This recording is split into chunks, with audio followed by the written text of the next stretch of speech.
sahabat Triple C. Ya, halo para kameramen, kamerawati.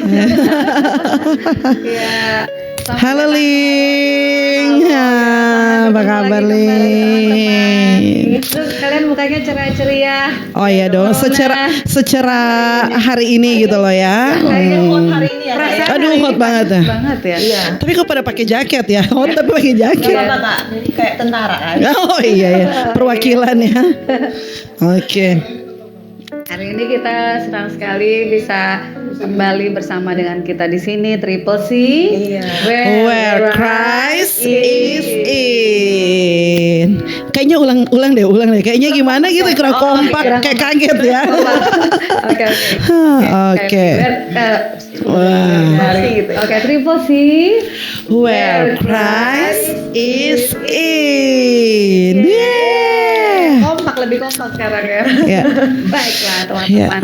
Hari ini tuh kita Ada kedatangan siapa Kak hari ini? Hari ini siapakah dia? Siapa ya? Hey, siapa dia? Kayak kuis ya? Iya.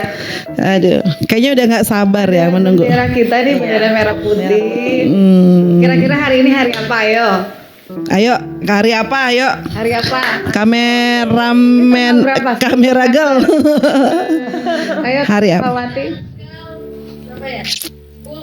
Ya, masih ingat nggak nih? Coba hari apa? Ayo. Ingat nggak kalau hari ini hari apa? Dari tadi nguping sih hari pahlawan. Ya, hari pahlawan. Hari pahlawan. Nanti itunya dikasih nanti setelah ini. Ya. Jadi kita kedatangan tamu yang dia tuh sebagai kayak pahlawan di sini gitu loh. Oh iya betul. Iya. Karena dia menceritakan tentang budaya Indonesia, betul. Dan terlibat juga Perwakilan pahlawan Indonesia sepertinya ya. Iya. Sebenarnya kalau mau dikatakan pahlawan, apakah pahlawan itu apakah pahlawan itu orang yang udah meninggal atau yang masih ada? Menurut yang masih ada, yang masih ada. Berarti yang udah gugur, yang udah gugur berarti ada yang udah gugur dan pahlawan yang masih tetap ada. Iya. Kan? Ya, oke, baiklah. Ya, tidak berlama-lama ya, kasihan loh ini. Ya, kita panggil. Iya, sama-sama Kak Jeffrey Liando. Welcome, Triple C. Indonesia. Iya, Indonesia ya. Bajunya Iya. ada Garuda di dadaku. Ada Garuda di dadaku. Wih, Garuda di dadaku. Kira-kira ini mukanya dari siapa? Iya ya. Tadi pas masuk tuh kayak familiar. pangling gitu loh. Kirain ada artis yang siapa? Vincent ya. Siapa tuh? Google. Iya, baiklah. Jadi kita hari ini tuh mendatangkan Kak Jeffrey karena sepandangan kita Kak Jeffrey ini adalah, ini menurut teman-teman juga bisa dikatakan pahlawan juga, pahlawan. Iya dong, pahlawan, kak pahlawan devisa. Oh iya. Oke, boleh. Banyak Pahlawan definisinya. banyak. Jadi kayak misalkan membantu orang lain, Iya. banyak membantu organisasi kan bisa dikatakan itu pahlawan. Pahlawan, Juga, kan? ya. Dan juga kakak ini adalah banyak sekali bergabung dalam kegiatan keorganisasian di Melbourne.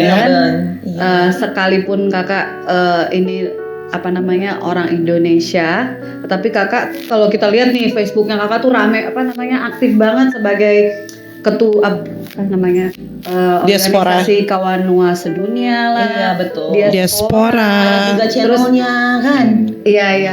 betul. Terus ada juga beberapa kegiatan di Melbourne sini yang berkaitan dengan mungkin dengan kegiatan yang ada di Australia ini. Iya, betul. Bukan dengan orang Indonesia, tapi kakak juga terlibat di dalamnya, itu luar biasa sekali. biasa. Jadi sangat membanggakan. Bangga banget Iya. nih ya. Kita bangga. Luar biasa. Jadi Tapi sebenarnya kalau dibilang pahlawan sih terlalu berlebihan. Atau kalau orang Manado bilang boleh kan logat Manado? Boleh dong. So talebe-lebe.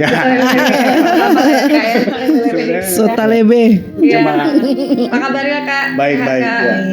ada apa namanya istri dan 2 anak juga ya kak? iya betul. Iya, Istri biasa. saya Nina dan anaknya Keisha dan saya.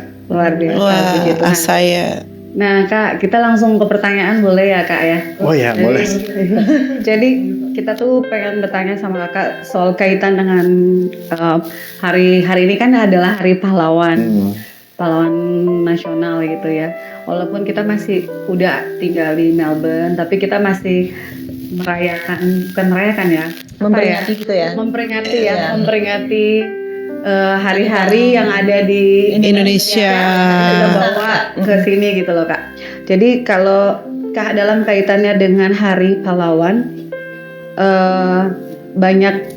kita banyak mengenang perjuangan para pahlawan Indonesia yang terdahulu. Nah, sebagai seorang pemimpin dalam komunitas apapun itu kak, bagaimana kakak melihat peran iman Kristen untuk memotivasi kita menjadi pahlawan di perantauan? Gimana tuh kak? Oke, kalau menurut saya kenapa hati nurani atau sikap-sikap yang saya lakukan selama ini sebenarnya saya mengambil teladan dari Tuhan kita Yesus Kristus, karena Tuhan Yesus sendiri dia membela yang susah, dia membela yang dianiaya, dia membela yang orang sakit dia perhatikan, Betul. dan terutama dia membela suatu kebenaran yang memang ada yang kita percaya sebagai orang Kristen, walaupun nyawanya dipertaruhkan. Jadi sebenarnya untuk nilai kepahlawanan dari seorang Kristen nggak usah jauh-jauh.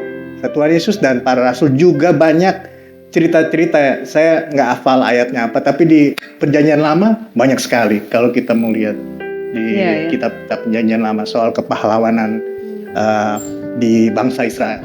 Kira-kira begitu. Jadi semuanya kalau menurut dari pandangan Kak Jeffrey selalu melihat dari karakter dari Tuhan Yesus, apa yang Tuhan Yesus lakukan, pelayanannya dia, bahkan murid-muridnya, itu yang menjadi inspirasi juga buat Kak Jeffrey dalam melayani Tuhan atau berorganisasi ya Kak ya. Iya. Dan juga kisah-kisah yang ada di Perjanjian Lama itu banyak sekali yang berkaitan dengan sikap kepahlawanan. Iya. Kalau nggak salah kakak tuh ada ada terlibat dalam kepemimpinan di beberapa organisasi, banyak sekali ya organisasinya. Ya. Aku sempat Lihat apa namanya gitu ya. istilahnya? Scrolling terus. lihat-lihat sempat kepoin. Aduh. Kepoin. Sempat kepo gitu Facebooknya kakak banyak sekali terlibat dalam kegiatan organisasi. Nah kak, aku sempat lihat ada yang diaspora ya. Itu kan apa tuh kak diaspora tuh? Diaspora ini khususnya organisasi diaspora, karena diaspora semua kita bisa bilang diaspora. Orang Indonesia yang tinggal di perantauan itu semua diaspora. Tapi saya terlibat di satu organisasi khusus namanya Indonesian Diaspora Network Victoria. Indonesian Diaspora Network. Jaringan diaspora Indonesia di Victoria. Dan juga di jaringan diaspora global saya terlibat di working group Bangun Desa. Jadi sebenarnya itu didirikan tahun 2012 saat Kongres Diaspora pertama, yang pada intinya sih ingin mengumpulkan orang-orang Indonesia di perantauan yang statusnya mungkin yang masih warga negara Indonesia, tapi dia karena studi, pekerjaan dan lain hal harus tinggal di luar negeri. Luar negeri, oke. Juga ada orang yang sudah bukan warga negara Indonesia karena ex warga negara Indonesia karena kepentingan pekerjaan dan lain sebagainya, dia harus tinggal di luar negeri dan harus meninggalkan kewarganegaraan Indonesia menjadi warga negara asing, entah Amerika atau Australia atau yang lainnya. Kemudian diaspora dalam artian kawin campur, orang-orang Indonesia yang menikah dengan warga negara asing dan punya anak. Anaknya sendiri kita bilang diaspora. Kayak pemain-pemain bola PSSI sekarang itu diaspora. Kalau bahasa dulunya blasteran ya. Blasteran. Anaknya lu kan lahir di sini, Li. Iya, 10 tahun lagi jadi diaspora bisa. Iya. Blasteran ini nih Jadi Manado. sama ya, kira-kira begitu. Itulah diaspora. Oke, Kak. Terus jadi visi dari diaspora itu sendiri untuk Sebagai bridging, sebagai menjembatani jembatan ya. Oke. Antara, tapi tujuannya tetap di Indonesia karena kita di luar negeri kita transfer. Jadi kayak tadi misalnya kita ada ini kita bantu keluarga itu udah salah satu ini ya. Jadi kita fasilitasi kalau mau bantu kampungnya kalau lagi ada bencana atau apa itu bisa dan ilmu pengetahuan juga bisa di-share. Jadi kalau semacam apa ada yang orang sana di Indonesia belum paham, kita bantu paham karena pengetahuan kita dan kehidupan sehari-hari kita di sini kan rata-rata berbeda dengan yang ada di kampung atau di Indonesia. Jadi itu yang kita mau share. Kira-kira begitu. Dan kita juga ada talenta-talenta yang harus kita cari dan kita kembangkan. Kira-kira. Oh, gitu. Salah satunya tadi aku sempat nyimak Kakak tadi sempat sebut tentang bangun desa. Nah, udah ada Realisasi. dari realisasi gitu loh, Kak. Oh ya. Oh kalau saya pribadi karena saya Desa Malola karena saya Liando asalnya Desa Malola di Kumulembuai. Nah, Kakak sendiri tuh Kakak asli dari Manado, Kawanua atau blasteran nih. Saya mama papa kayak muka-muka itu. Iya. mama papa Manado, papa Liando Laloan, papa ayah saya orang desa Wanua Malola di Kumulembuai Minahasa Selatan. Ibu dari papa saya Laloan dari Paso, Kakas. Iya. Sementara ibu saya Umboh Mewengkang asalnya dari Tompaso dua-duanya. Umboh Tompaso, Mewengkang Tompaso. Jadi pada dasarnya saya orang Minahasa, kebetulan saya lahirnya di Jakarta karena orang tua tinggal di Jakarta. Jadi merantau lama ya. iya, mereka merantau ke Jakarta, terus ketemu akhirnya itulah saya. Tapi mukanya Kak Jeffrey ini kayak ada bule-bulenya ya. Karena mungkin Manado itu kan dulu penjajahan Belanda ya. Nah, kayak kita bule potan. Bule potan. Mungkin ada ya kan kalau kita menurut sejarah orang Minahasa tuh sudah berkawin campur dari abad 16 sejak Spanyol datang. Terus kemudian Portugis, Spanyol. Terus setelah itu abad 17, 18 banyak dengan Belanda. Jadi kita nggak tahu, mungkin tiap dari kita ini pasti ada campuran. Ada campuran. Nggak bisa kelihatan sekarang mungkin buat generasi kebetulan, siapa jadi kayak ini atau ini jadi bahasa Manado nih. Maksudnya Nggak apa-apa. Banyak juga orang Manado yang nonton ini. Iya, oke. Jadi mungkin nggak dari generasi 1, 2, 3, maksudnya pas generasi ketiga loh, kok ini beda itu kan? Iya, betul. Gitu. Karena itu banyak terjadi kalau saya perhatikan sejak saya meneliti observasi di kampung. Baik, Kak, kembali lagi ke tadi Desa Malelo. Oh, ya. Jadi kita mengembangkan sistem informasi desa. Jadi strateginya diaspora IDN sebagai organisasi itu untuk ada transfer. Jadi desa cerdas itu dimulai dengan memperkenalkan sistem informasi desa namanya Open SID.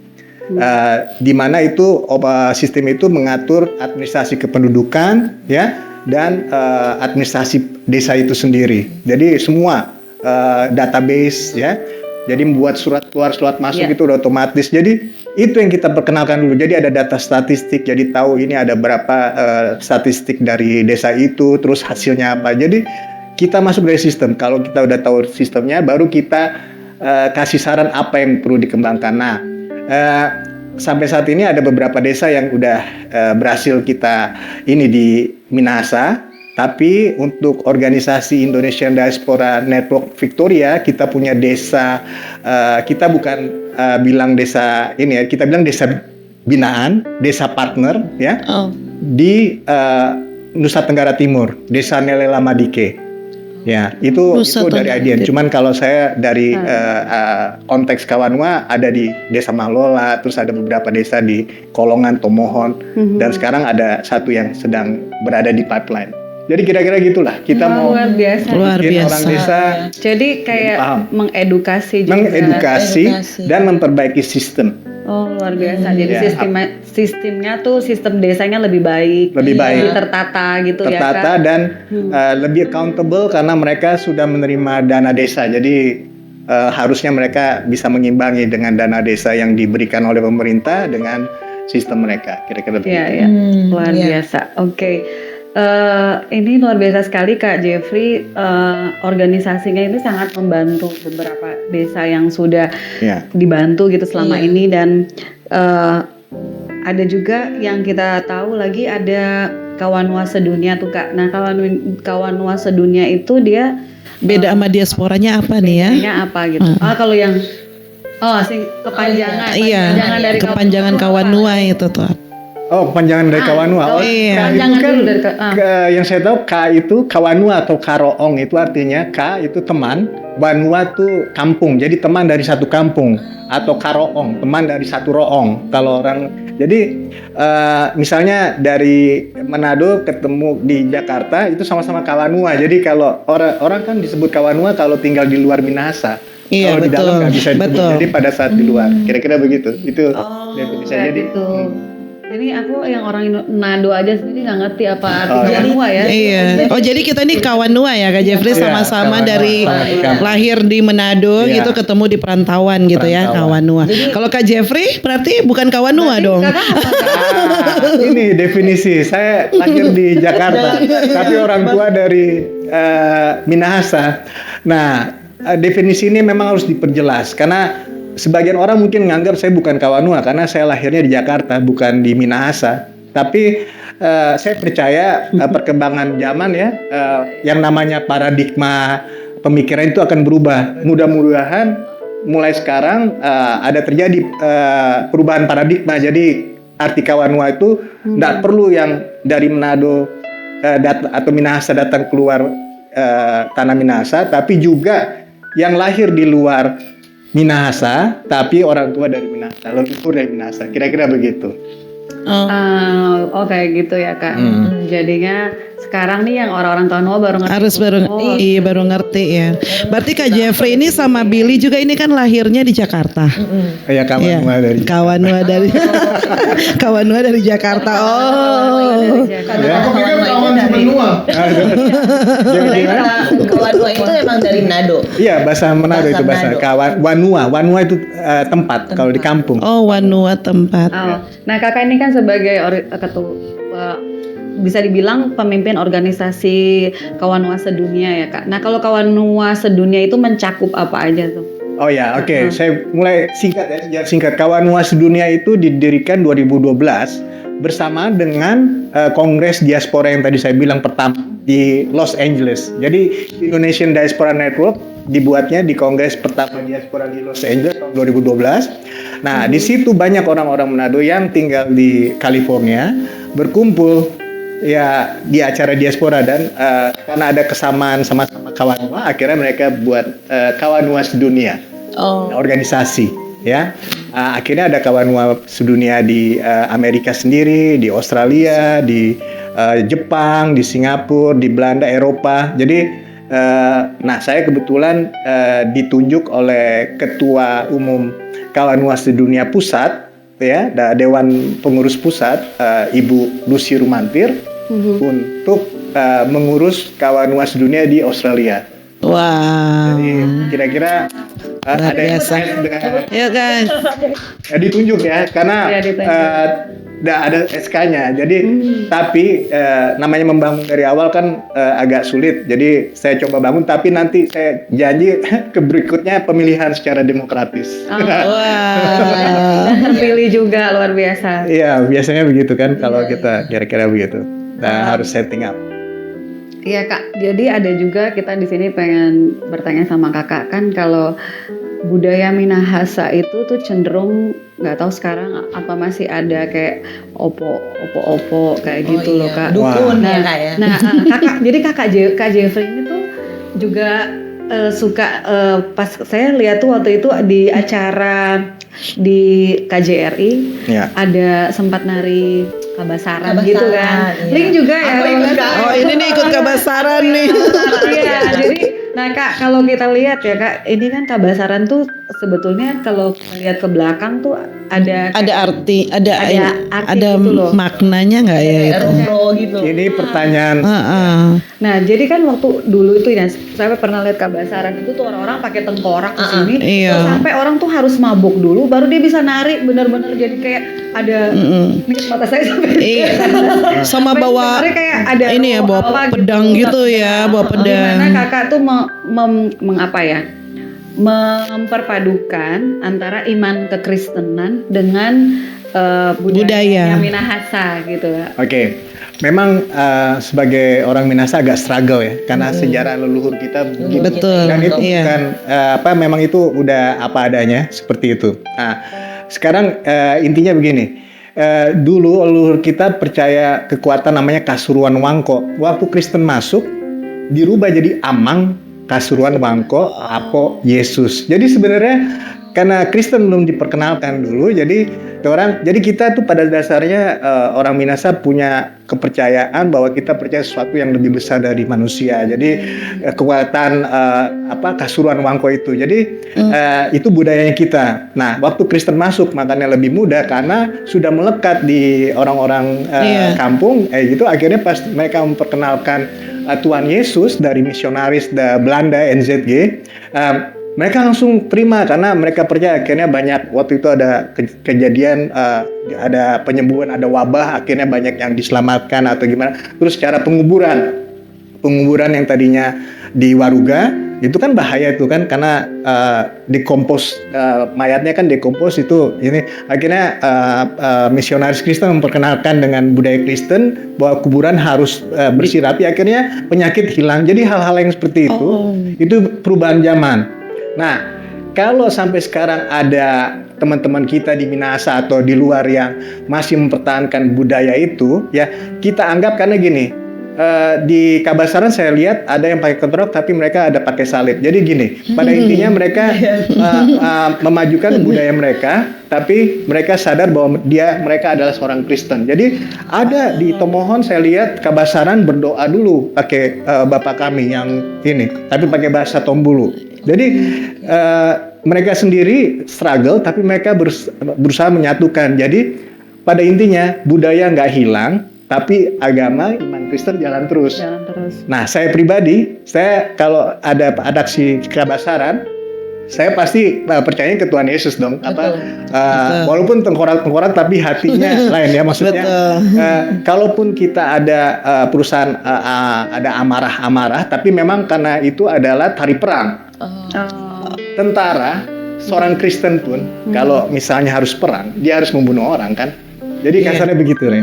Tentara Kristen pun tetap harus begitu dan prajurit di Perjanjian Lama banyak cerita begitu. Kalau di Perjanjian Baru mungkin jarang kita lihat. Tapi kalau dilihat begitu. Jadi memang bukan berarti budaya bahwa itu budaya jahat atau gimana. Memang Kabasaran sendiri tari perang di mana para warane itu untuk menjaga kampungnya dari serangan asing. Jadi wajar mereka harus begitu. Nah, kalau spesifik saya pribadi, saya melakukan budaya, saya harus lihat saya Kristen. Pernah suatu ketika saya atraksi Reok Ponorogo, budaya Jawa itu, bukan Minahasa, tapi saya awali dengan doa pada Tuhan Yesus yang saya percaya. Jadi bukan biar kuat, karena itu kan saya harus buka topeng 50 kg.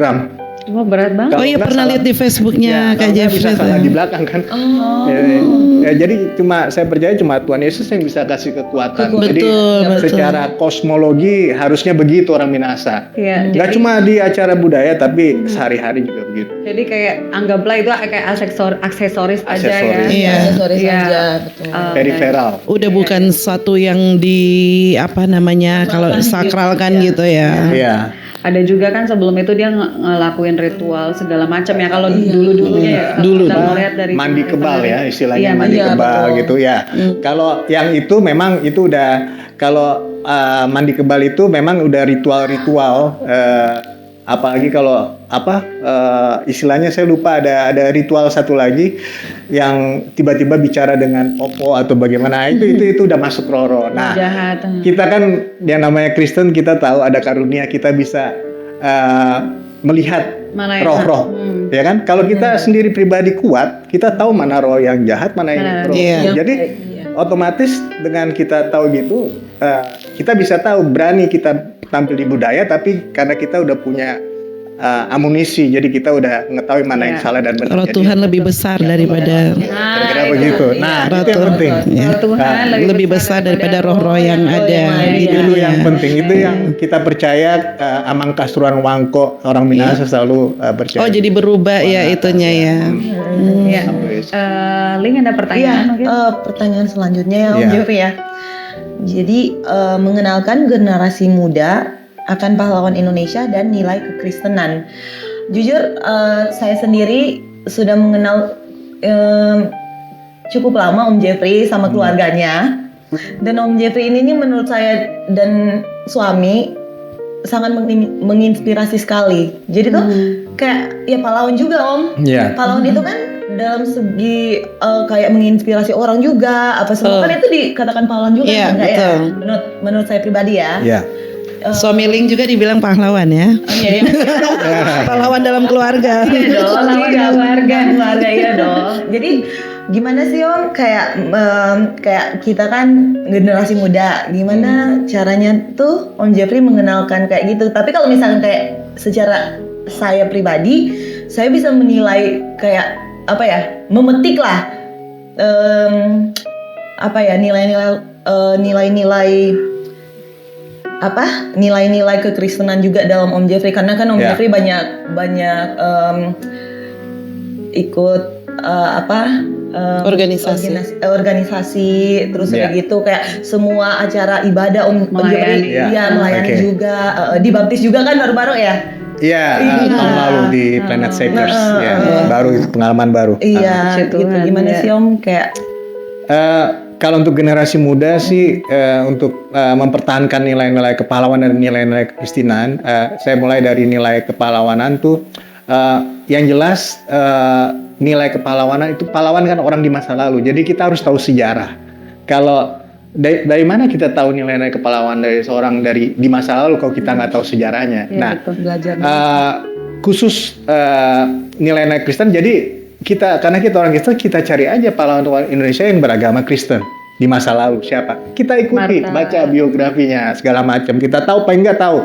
Contohnya Amaramis, dia sebagai Kristen dia berjuang, kalau nggak salah di Piagam Jakarta yang pertama memasukkan agama tertentu, tapi akhirnya dia berjuang di meeting rapat, dia bilang oh tidak, kita kan nggak cuma satu agama, dan akhirnya kata-kata itu hilang. Jadi semacam itu kan. Ratu Langi juga pahlawan yang Kristen yang kita tahu.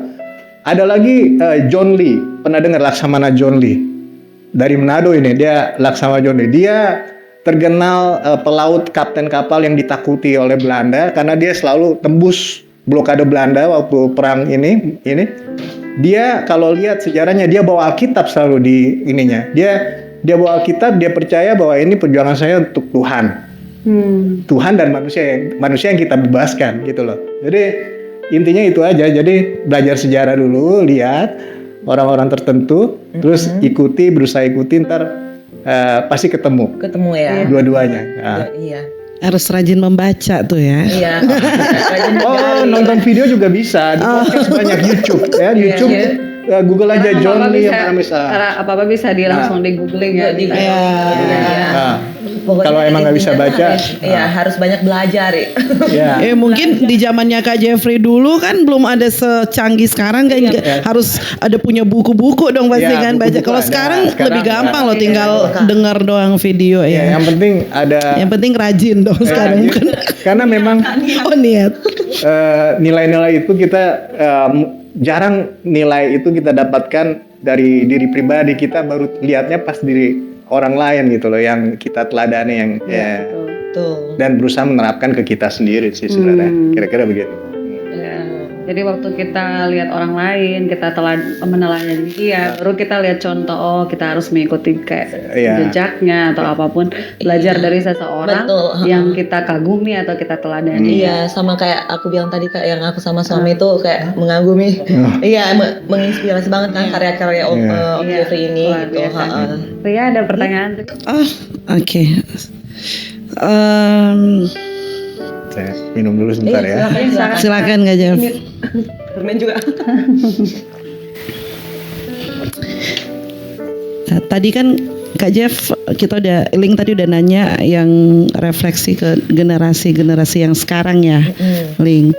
Sekarang aku mau nanya nih Kak Jeff, refleksi dari para pahlawan ke dalam kehidupan sehari-hari. Jika Anda bisa mengambil satu pelajaran dari kehidupan para pahlawan yang dekat dengan nilai-nilai kekristenan, pelajaran apa yang menurut Kak Jeffrey ini relevan dalam kehidupan kita sebagai umat percaya di masa kini? Sebagai umat percaya. Iya. Ya, relevansi. Kalau saya sih melihat relevansi yang ada sekarang ini, umat percaya aja sendiri, apalagi di Australia banyak yang diam, ya, diam untuk hal yang memang udah tidak sesuai dengan iman Kristen nurani. Jadi maksudnya kalau ada sesuatu mereka memilih diam karena ada sesuatu hal, ya. Nah, kita juga paling tidak harus berani, karena mereka diam, akhirnya kita yang bersuara. Jadi dengan podcast seperti ini aja, kalau ada nilai-nilai yang bisa disampaikan, itu udah memberikan sesuatu ke orang lain. Jadi untuk hal-hal tertentu ya, kan di sini sekarang banyak ya saya langsung ngomong aja, banyak bukan hambatan, masalah seperti euthanasia atau aborsi atau apa, itu kan semua udah seperti legal, kan dianggap seperti biasa, cuman orang-orang diam atau bagaimana. Tapi kalau udah ada kejadian dengan diri pribadi baru bermasalah. Tapi sebelum itu terjadi, kenapa nggak kita langsung umbar aja bahwa oh ini salah, ini harus kita berjuang. Bukan berarti saya suruh demo, enggak. Harus berani ini ya Kak ya. Apa yang kita punya, yang benar ya. Ambil sikap ya, betul, ambil sikap. Pendapat, itu aja kan, modalnya sih itu aja. Betul ya. Berarti harus ambil sikap ya Kak ya. Ambil sikap. Iya. Baik, ada satu pertanyaan terakhir lagi Kak. Apa? Jadi kita pengen nanya sama Kakak sebelum kita nanti beralih ke segmen berikutnya. Doa dan harapan apa dari Kak Jeffrey nih untuk masa depan Minahasa dan sebagai juga pemimpin organisasi, baik beberapa organisasi yang Kakak pimpin, apa harapan Kakak terutama buat orang-orang Minahasa yang ada di luar negeri, Perantauan ya. ya. Ya, kalau harapan saya sih, saya percaya orang-orang Minahasa di perantauan itu pasti ada purpose-nya ya, misinya ada purpose, dan pasti itu di bawah tangan Tuhan juga. Jadi pasti ada hasil. Apa yang dilakukan itu harus ya hasilnya baik ya, dan tetap berkarya, tetap bergerak ya, jangan diam, jadi bergerak. Tapi tetap ada kekuatan iman, karena itu cuma itu yang kita punya kan, modal ya kan.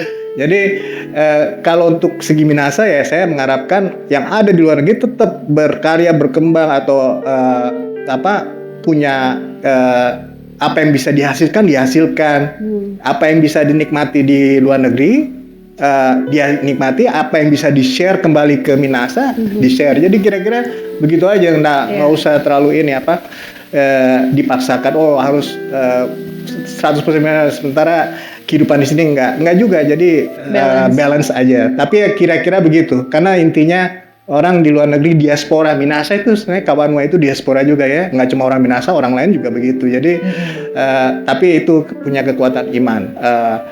Itu sih harapan saya begitu. Jadi dengan demikian akhirnya 50 tahun mendatang, atau 10 tahun, 20 tahun orang Minahasa semakin banyak dan semakin ditumbuhkan, semakin berbuah. Ya, betul. Ya kan orang Minahasa di Melbourne misalnya, Iya, itu iya. pasti saya percaya 10 tahun, 20 tahun akan Iya. lebih banyak lagi. Jadi tujuannya kita datang, ini salah satu juga kita kan orang-orang perantauan orang gitu perantauan. kan. Jadi kita datang ke Melbourne, Melbourne. atau ke luar negeri, teman-teman yang mungkin ada di perantauan dimanapun berada. Jadi sebagai Perantauan. seorang perantau, ya biarlah kalau kita sebagai anak Tuhan kita bawa nilai-nilai kekristenan Nilai-nilai. kita ke dunia pekerjaan, kemanapun. Kalau aku tarik benang merahnya ya dari apa yang kakak udah sampaikan, supaya kehidupan kita, tadi kakak bilang, Berbuah. berbuah.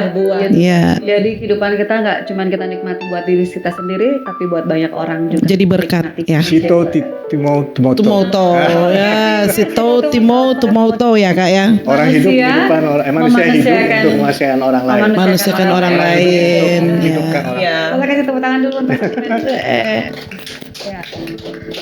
Sama-sama saat ini kita pengen ngajak, sebelum kita masuk ke segmen 2, kita pengen ajak Kak Jeffrey untuk nyanyi bersama dengan kita hari ini. Ini lagu Iya. Mudah-mudahan tadi masih apa. Kamu masih ingat ya? Pasti ingat lah kan, kakak selalu aktif di kegiatan. Iya, kegiatan Ya. keindonesiaan ya. satu lagu perwakilan Hari Pahlawan ya. Tanah Air Beta.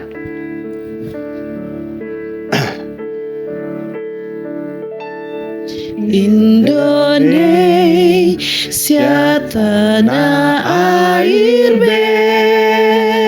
beta, pusaka abadi dan jaya. Indonesia sejak dulu kala tetap dipuja-puja bangsa. Di sana tempat lahir beta, dibuai, dibesarkan bunda, tempat berlindung di hari tua, sampai akhir menutup mata.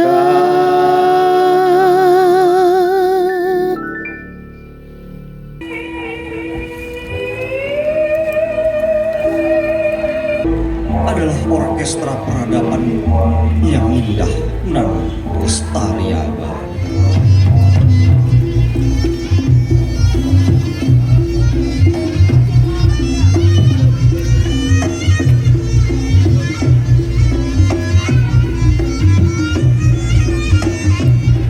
Warane umbanya. Iya ayat Usati.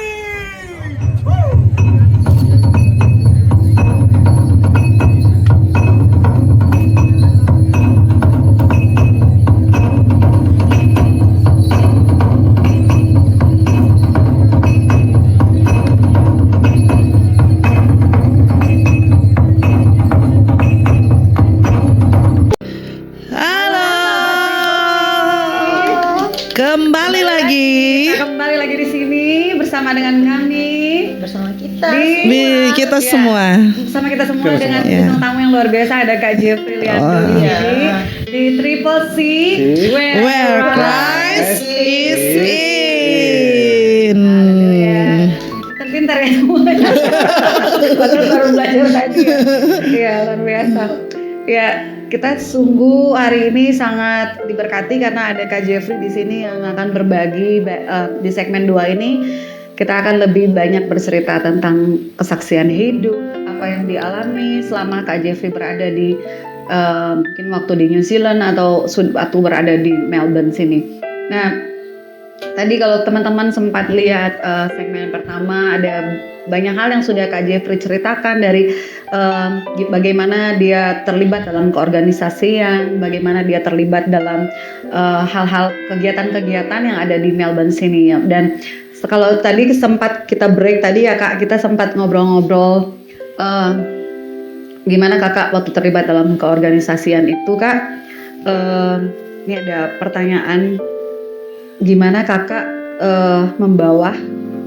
menyuarakan kebenaran di tengah-tengah organisasi dunia yang melegalkan tentang hal duniawi Kak. Karena kalau kita tahu di sini kan di Australia sini kayak misalkan mungkin untuk tinggal bersama tanpa ikatan suami istri itu dilegalkan di sini. Legal ya. Iya, tapi kalau secara Kakak ini adalah pemimpin organisasi, bagaimana sikap Kakak sebagai seorang Kristiani menghadapi hal-hal kayak case seperti ini, atau mungkin ada yang LGBT, iya. ya betul. Iya. Gimana? Oke. Ada cerita nggak? Ya ada. Sebenarnya suatu pertentangan di diri sendiri juga ya. Karena organisasi sekular ini kan intinya organisasi kemasyarakatan, bukan organisasi gereja ya. Iya Ya, betul. betul. Organisasi kemasyarakatan yang mana kita harus mengikuti batas-batas sekular itu, yang mana kita nggak boleh diskriminasi, ya. Diskriminasi orang nggak boleh. Semua orang kita harus inklusif, terima semua orang, ya. Siapapun latar belakangnya boleh terlibat dalam organisasi, kegiatan organisasi yang ada tanpa membeda-bedakan. Tapi ada hal-hal tertentu yang membedakan kita dengan orang lain, di mana iman Kristiani kita ya sebagai orang Kristen, dengan Alkitab yang kita pahami, kita ada beberapa ayat yang kita ketahui yang akhirnya berbeda dengan apa yang terjadi, ya. Untuk itu, kalau kita ingin berusaha menyuarakan, kita lihat dulu ini dampaknya memang sudah suatu hal yang dampaknya memang udah parah sekali, yang udah severe, yang udah membahayakan buat kehidupan kita, baru kita mulai telaah. Yang jelas kita harus menerima, misalnya dalam hal tadi hidup bersama 7-Eleven atau apa, itu kan hal biasa di sini. Orang nggak perlu menikah aja bisa tinggal bersama. LGBT itu hal yang biasa di sini. Kita punya teman pasti ada yang sex and lesbian. Nah, tapi kan ada hal-hal tertentu yang mana melewati batas kita, pemahaman kita. Misalnya suatu gereja akhirnya yang tadinya terbuka, akhirnya dia memberkati pernikahan sejenis di gerejanya. Itu kan udah bagi orang-orang seperti kita itu suatu batas yang nggak bisa dilampaui. Iya, betul. Nah, tapi undang-undang itu udah ada di Australia, boleh. Nah, bagaimana gereja itu kan punya kebebasan untuk bersikap. Nah, kalau misalnya gereja itu melakukan pemberkatan pernikahan sejenis, ya berarti jemaatnya menyetujui. Tapi kalau misalnya terjadi di gereja kita yang kita punya kekuatan untuk menggagalkan, nggak ada salahnya kita bersuara bilang, oh kita nggak setuju. Karena kan kita punya kebebasan juga. Betul. Nah, untuk itu kita diperlukan istilahnya infrastruktur. Ya itu jadi, nah itulah kalau kita berorganisasi akhirnya berpolitik. Jadi kita harus berpikir, karena kan ini masalah LGBT itu masalah politik juga akhirnya yang terjadi. Karena ada hukumnya, ada dasar. Jadi kita harus apa istilahnya? Cerdik seperti ular, tulus seperti merpati. Jadi memang nggak bisa polos-polos begitu aja, tapi kita harus ada strategi. Nah, kalau saya pengalaman di Indonesian Diaspora Network, waktu itu pernah ada conversion bill dari negara bagian Victoria dikeluarkan. Lagi ada rencana mau dikeluarkan rancangannya. Jadi conversion bill itu adalah orang misalnya kita berusaha mengkonvert orang yang tadinya misalnya dia ada sex and lesbian, kita bilang oh itu nggak boleh karena di ajaran agama Kristen nggak boleh. Misalnya teman gereja kita, ya itu kita langsung bisa kena pidana karena kalau undang-undang itu berarti kan dilindungi. Berarti mereka dilindungi. Bahkan kita sendiri pendeta, kalau kita berusaha mengkonversi orang dari lesbian jadi normal atau dari homo itu bisa kena. Kita melanggar peraturan. Nah, khotbah juga nggak bisa ya? iya, khotbah nggak bisa. Nah, itu ada peraturan. Nah, waktu itu saya coba approach, ada organisasi di sini namanya Australian Christian Lobby, ACL. Jadi Google aja nanti. Apa itu Christian Lobby? Itu organisasi di Canberra. Dia memang sedikit politik gitu, tapi untuk politik, untuk lobby-lobby nilai-nilai Kristiani yang ada di Australia khususnya. Jadi yang jadi target mereka ya member of parliaments, ya, anggota DPR gitu. Nah, dia yang direktur yang Melbourne mau untuk menjadi pembicara soal kasus ini di podcastnya, Zoom-nya IGN Victoria. Jadi hal-hal seperti itu. Nah, saya juga sebagai pemakasa, waktu itu saya masih jadi ketua bidang IT, saya bilang sama presidennya, ini bagus karena ini udah melebihi kita. Orang Indonesia kan banyak yang nggak cuma orang Kristen, ada yang lain. Ini nggak boleh karena ini bagian dari budaya kita, dan orang Indonesia itu udah nilai agamanya kuat. Kalau kita nggak sengaja kita bilang ke anak kita, misalnya anak kita yang begitu terus kita kena, kan itu udah salah. Orang tua malah masuk penjara cuma gara-gara untuk ini, karena nasihatin anak untuk hal begitu. Nah, itu yang hal-hal saya bilang selalu ada caranya. Sebagai organisasi, makanya kalau kita terlibat di organisasi masyarakat, kita paling tidak ada sarana untuk ini. Kalau mungkin sebagai gereja sendiri agak takut ya, cuman kalau kita ormas, ya kita punya celah untuk menyuarakan itu. Berani aja, nggak usah takut-takut. Resikonya sih nanti, ya tapi kalau kita berjuang untuk yang di atas, bisa aja. Saya ada pengalaman pribadi. Saya ceritakan di sini. Saya sebelum pindah ke Melbourne, saya seorang majelis session elder di gereja Presbyterian di sana. Sebagai majelis, kita New Zealand lebih progresif. Ada suatu kasus ini terjadi di mana majelis di sinode Presbyterian ingin merubah definisi pernikahan yang tadinya antara perempuan dan laki-laki berdasarkan Alkitab, dia rubah antara dua orang. Jadi tidak disebut laki-laki dan jenis perempuan. kelamin ya. Iya. Ya, nah itu akhirnya masuk lagi ke pemberkatan nikah diperbolehkan. Jadi hal-hal itu. Nah, saya sebagai majelis tiap bulan itu kita ada rapat majelis session meeting. Pada saat itu saya langsung bersuara. Saya bersuara bulan pertama, bulan kedua masih ada, saya masih bersuara lagi. Jadi sampai akhirnya bulan ketiga saya merasa udah nggak comfortable karena mereka begini. Akhirnya saya kembali ke berdoa pada Tuhan, harus gimana nih? Saya bilang sama istri saya, tapi emang Tuhan itu misterius ya. Saya melihat Australia tahun 2015, saya pindah November 2015. Australia 2015 belum ada undang-undang ini. Jadi bedanya New Zealand dengan Australia masih kolot, masih konservatif. Saya pindahlah ke Australia. Tapi bukan itu awalnya saya melihat Australia dulu. Akhirnya saya browsing pekerjaan di Australia. Akhirnya nggak tahu kenapa, tahu saya di wawancara online keterima di dua tempat. Nah, pindahlah saya ke Australia. Ini berarti jalan Tuhan kali ya. Saya memperjuangkan itu walaupun nggak tahu hasilnya bagaimana.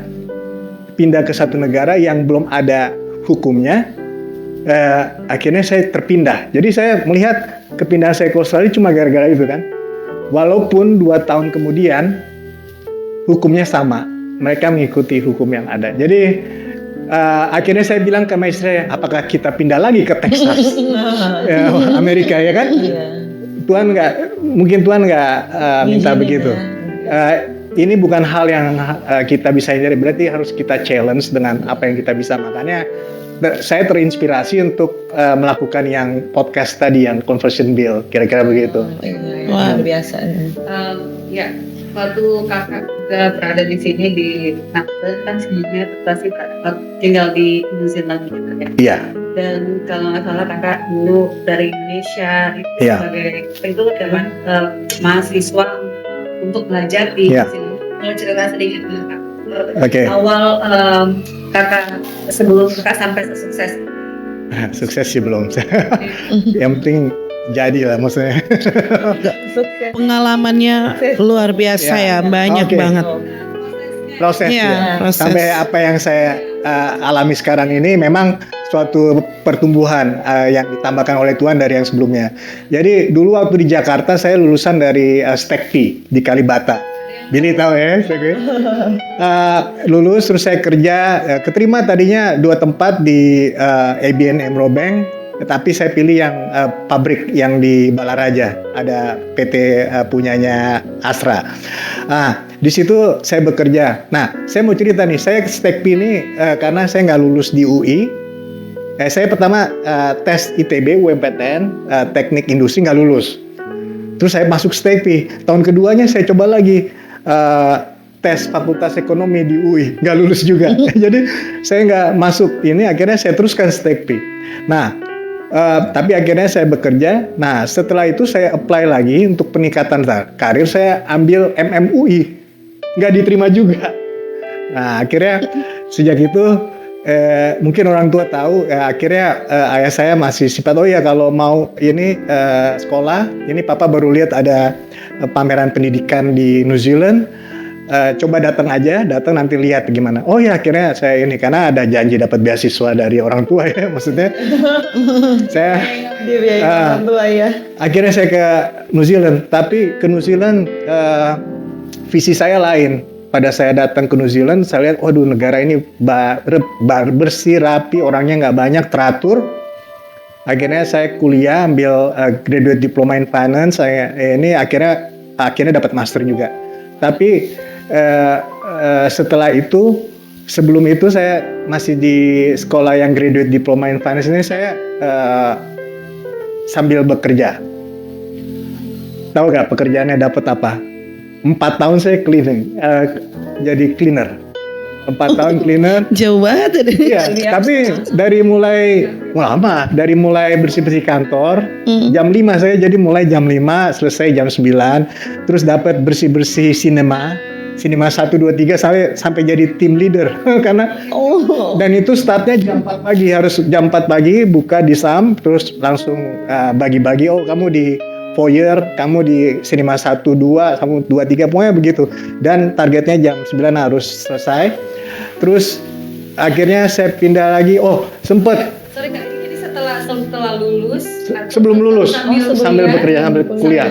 sambil kerja ya. Sambil kerja, dan setelah lulus nggak dapat kerja. Nggak dapat kerja yang relevan.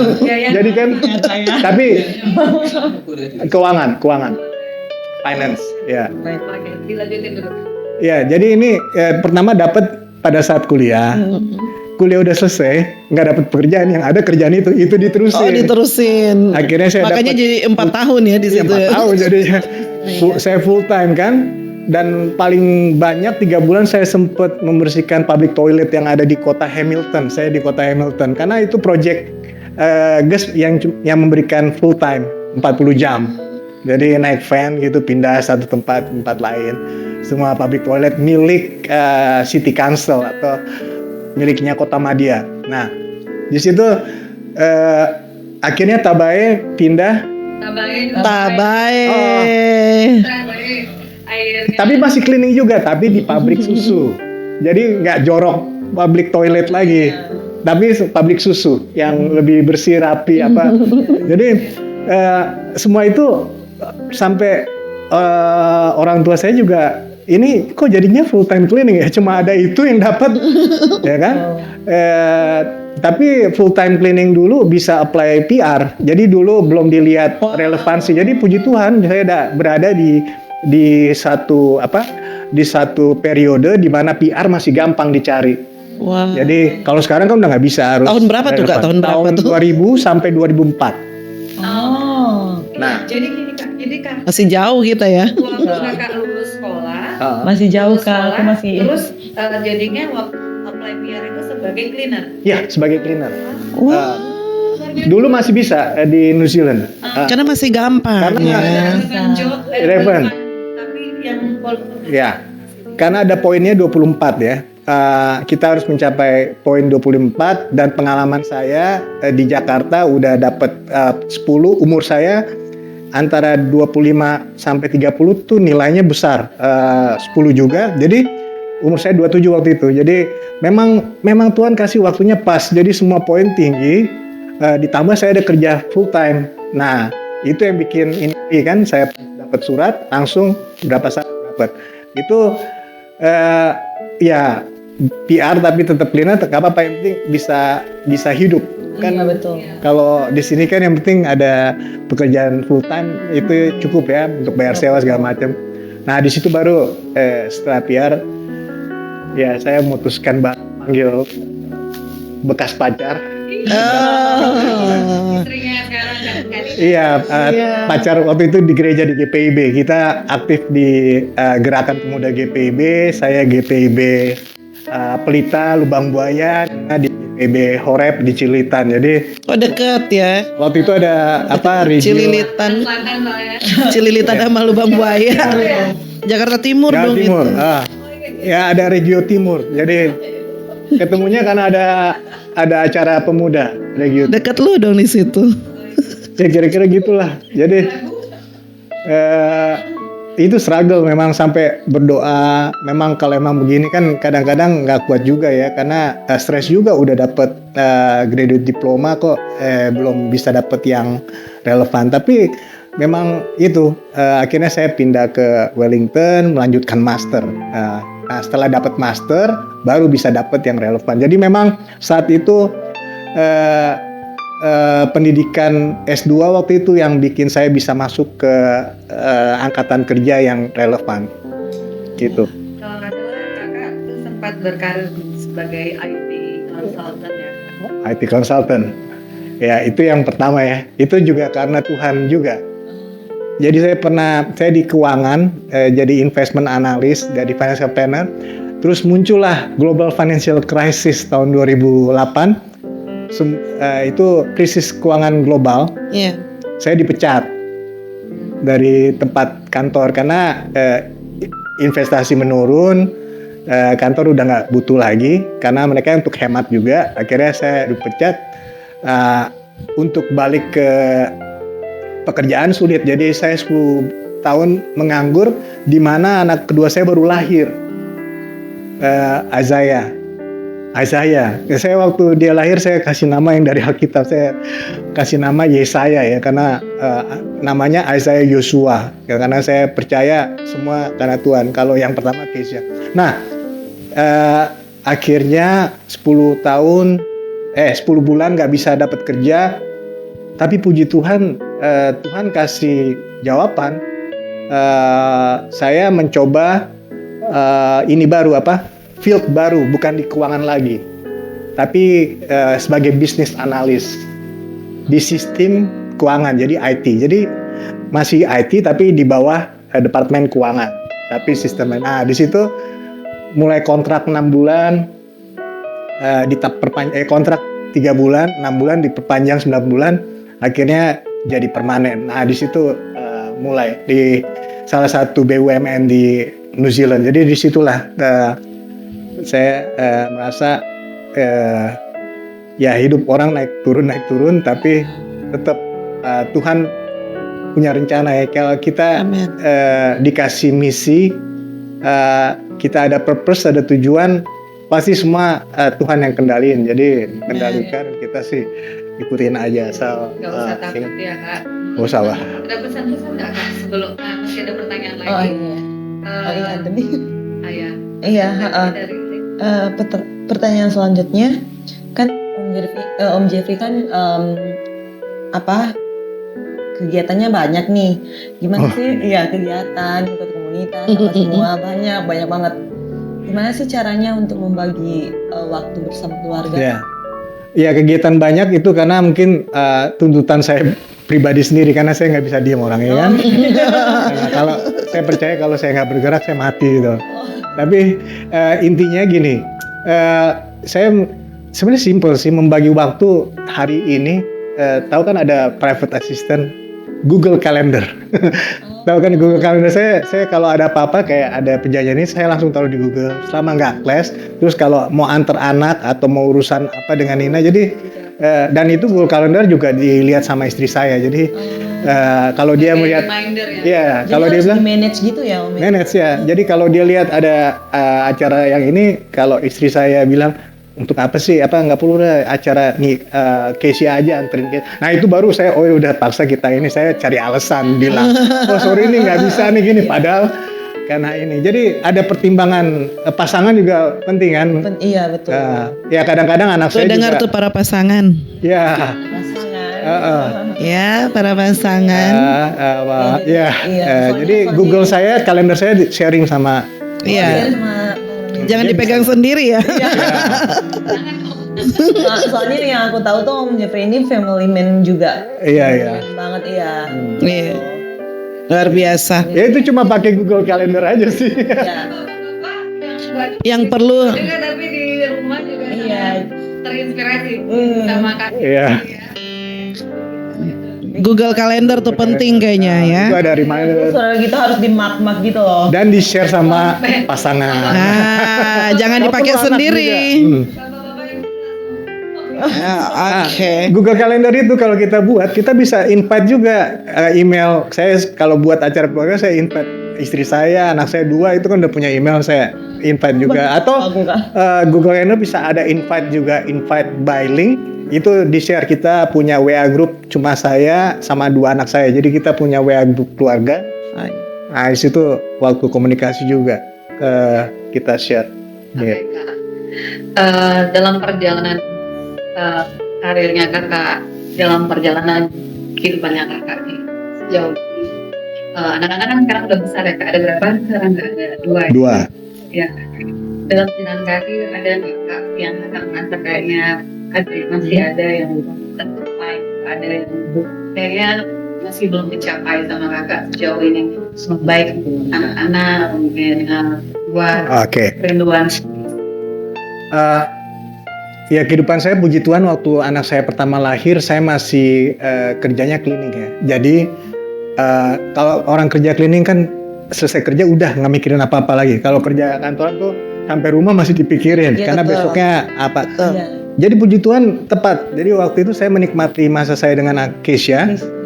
Pas saya lahir, saya dipecat. Tadi kan saya bilang, saya dipecat. Jadi 10 bulan saya menikmati juga masa-masa itu. Jadi mudah-mudahan anak saya mendapat kenikmatan juga. Tapi pada intinya holiday, saya usahakan punya holiday keluarga. Entah Nah, kemana itu. aja. Holiday guys. Ya, jangan lupa holiday penting. Itu saatnya. Mau kemana aja biar cuma ke pantai yang dekat Ya.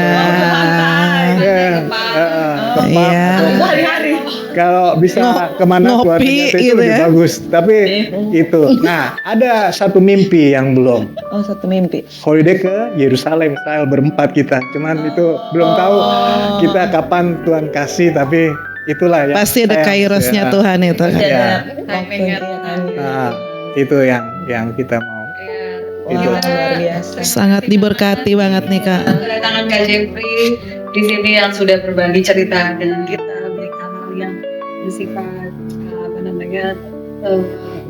membuka edukasi juga ya. Iya. Terus ada hal-hal yang rohani yang Kakak bagi yang itu juga menguatkan kita. Pengalamannya juga kan. Pengalaman proses yang Jeffrey alami juga pelajaran hidup buat Iya, kita yang itu juga saya juga termotivasi semuanya. dimanapun berada.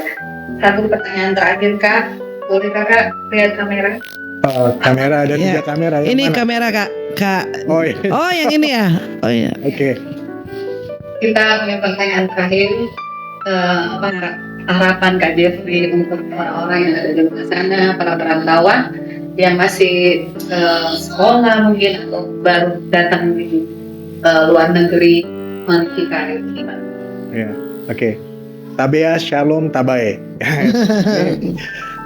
Untuk teman-teman, saudara-saudara yang merantau di luar negeri, itu tandanya Tuhan punya rencana. Karena di luar negeri ya, karena di luar negeri itu jauh dari mana-mana, kita pasti mengalami saat-saat kesendirian juga, itu udah pasti. Tapi kita punya teman-teman yang saling menguatkan, itu penting. Jadi walaupun di luar negeri kau bisa berusaha untuk punya komunitas, jangan sampai kesepian. Dan kedua, tiap orang punya kesalahan ya, entah dibuat dengan sengaja tidak sengaja. Tapi yang namanya di luar negeri itu kalau bisa aman dari hukum, karena sekali tercatat dia akan selamanya. Di namanya negara seperti Amerika, Australia, kalau bisa kita bisa bersih, jangan berbuat yang aneh-aneh. Nah, ketiga, kalau misalnya dalam pekerjaan sehari-hari, kalau ada kesempatan jangan ragu-ragu diambil karena itu udah Tuhan yang memberikan. Jadi jangan menolak gini.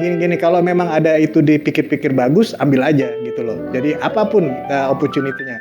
Nah itu, dan ingat-ingat juga saudara-saudara yang masih ada di dalam negeri gitu. Kira-kira begitu. Kalau itu, dan iman juga perlu. Jadi semuanya itu landasannya iman.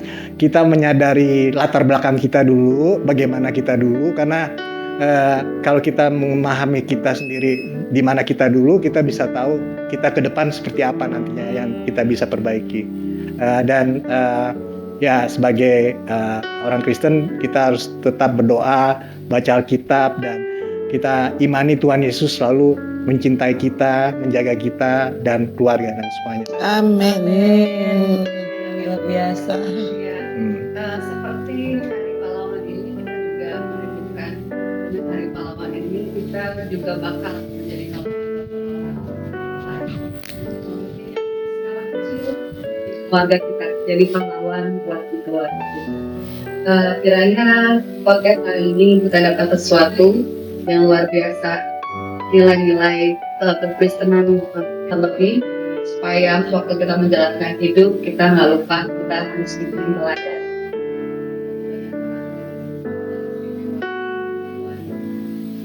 Yesus memberkati. Tuhan berkati. Amin. Bye. Bye.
Dengan musuh kecil.